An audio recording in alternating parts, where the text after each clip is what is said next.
Good morning, student. Welcome back to my channel Study Sonipat. We will discuss about factor influencing social organization like folkways, modes, institution, and values. So, first of all, we can see the social institution. Social institution can be defined as a broad goal-oriented behavior which is firmly established. It becomes possible to understand and predict the behavior of people because of this established pattern of behavior found in a society. The study of social institutions therefore includes groups, roles, norms, beliefs, and practices in a particular area of social life. Social institutions provide the framework within which people in different societies and culture live. It provides a very structure of society. People are born in a family governed by the values, norms, and mores of the society. How the family and its members earn their living depends upon the economic institution of their society. How they maintain order and administrator depend on the political institution of that society. How information and skill are passed from one generation to another depend upon the educational institution of that society.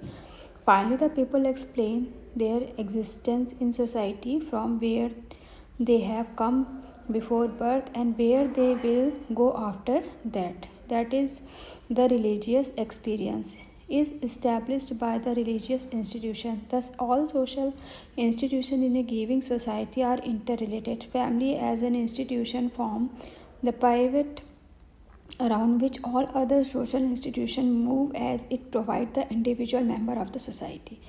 Therefore, Perry and Perry 1973 mention it's important to remember that institutions are simply abstract concepts of organized habit and standards ways of doing things. We cannot see institution. What we can see are family, school, bank, and so on. Culture is an essential aspect of all societies. You will learn more about next section. So what is culture? Now we can see the culture. Besides society, roles, status, and institution, culture is another important theme that engages the attention of sociologists.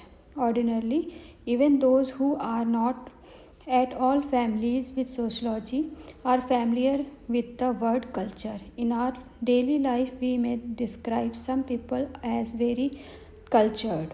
We give such a label if persons concerned are refined and polished in their behavior and manner.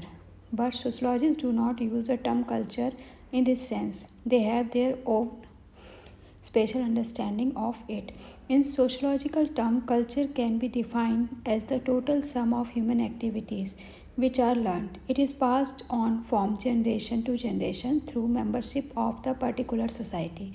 As various learning processes in human societies involve systems of tool, communication, and symbols, we can say the concept of culture refers to the system of tools, communication, and symbols. People, in order to learn new activities, require tools, language, and symbols. Culture in human society, different from one another, is also changed over time. One is the gains of studying socialization. So, sociology is that beside giving an idea of various culture, it also helps to develop understanding of other culture one's own. Culture and human behavior. A little reflection will show that similar situation people of different culture reveal different in the way they meet this situation. For example, while greeting friends and relatives at home or on the street, men in our society may shake hands with other men, but as a rule, not with women. Similarly, not with standing great hunger, vegetarian refuses non-vegetarian food. This is because culture influences our behavior in given situation. Stated in sociology terms, culture is normative. That is, it provides standards of proper conduct and also therefore tell us what is right or wrong. Concretely, these standards are provided to us by what are called cultural norms. Thus, while many college students smoke these days, they do not normally do so in the presence of their elder or teachers. In our culture, such as act is considered to be wrong. That is contrary to our cultural Norms. The content of the non material culture of every society consists of a large number of norms. These norms are learned and enforced by folkways and mores. So now we can understand what is folkways. There are behavior patterns that govern most of our daily life and contacts with other people, thus rising up from seats when teachers enter into the classroom, allowing women to purchase ticket without checking, disturbing and sweets after getting a job or a promotion, and so on. Are examples of folkways. A number of folkways are simply acts politeness. In order that folkways may not be taken lightly, mechanisms such as praise, approval, and acceptance exist to make individuals conform to them. Conversely, a word of criticism, frown, and sarcastic remark or laughter or modes expressing disapproval or incorrect behavior. Since most people desire that they should not look funny or be considered rude uh, or uncaught by their group, they fall in line with what the group expects and desires. Therefore, most people conform to the folkways without even being aware that they are conforming or that they are alternative way of behavior. Now we can see the modes. There are norms. These are norms that are considered to be more important by group and even vital for its welfare. A violation of the modes evokes an emotional response and instead of the mere rising of eyebrow or ridicule, a strong group action follow. Thus, prohibition of the consumption of beef and alcoholic drink are part of the mores of Hindu and Muslim societies respectively. Any violation of these will not be tolerated. Mores are linked to cultural values. It should now be clear that mores are norms of a higher order than folkways. There is an element compulsion in them and they are linked to the dominant value of the culture. Modes clearly are defined reflect the concept of what is moral or immoral.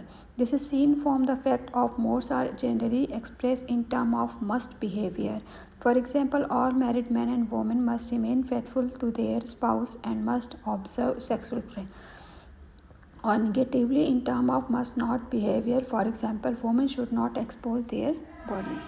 Values, the ultimate essence and spirit of cultures, are the underlying principles and ideas on the basis of which societies and individuals choose their goals. Values are also criteria on which social and individual ends and means are judged and evaluated. Apart from goal, all conduct and behavior, whether for achieving these goals or otherwise, are judged and evaluated in the framework of accepted value. Any action that is contrary to the classist value for the group of society commend and punished. For example, in Indian society there is a value regarding junior person behavior towards senior person. Any deviance from accepted behavior is always a subject of criticism. Unlikely norms which are quite specific value tend to be generalized, ideal and somewhat abstract. Nevertheless, they attract the total community of the society.